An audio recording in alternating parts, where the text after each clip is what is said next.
આગળ વાત કરીએ તો મહુવામાં છેલ્લા 12 કલાકમાં 11 ઇંચ વરસાદ નોંધાતા જળબંબાકારની સ્થિતિ સર્જાઈ। કમોસમી આપત્તિને કારણે મહુવા શહેર અને ગ્રામ્ય વિસ્તારો પાણીમાં ગરકાવ થઈ ગયા છે। મહુવા શહેરના ગાંધીબાગ, શાક માર્કેટ, કોલેજ વિસ્તાર, સોસાયટી વિસ્તાર સહિતના તમામ વિસ્તારોમાં રસ્તાઓ નદીઓની જેમ દેખાઈ રહ્યા છે। ગ્રામ્ય વિસ્તારની જો વાત કરીએ તો ખેડૂતોનો તૈયાર માલ જે વેચવાની તૈયારી ઉપર હતો તે પલળીને બગડી ગયો છે। એનો ઉપયોગ હવે થઈ શકે તેવી સ્થિતિ નથી।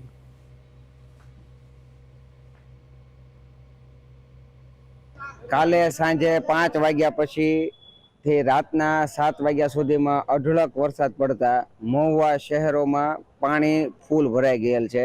ગાંધીબાગ વિસ્તારથી વાસી તળાવ વિસ્તારમાં ખૂબ જ પાણી છે। હાલ તકે કોલેજ રોડે ફૂલ પાણી છે।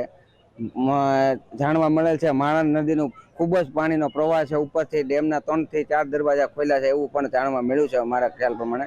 હજી તો કોઈ મોબાઈલ પણ ખોલ્યા નથી ને અહીંયા માણસોની અવર જવર છે। કોકને ગાડી ફસાઈ જાય છે ને અહીંયા ખૂબ જ માણસોની ધોવાની ભીડ છે ગાંધીબાગ પાસે।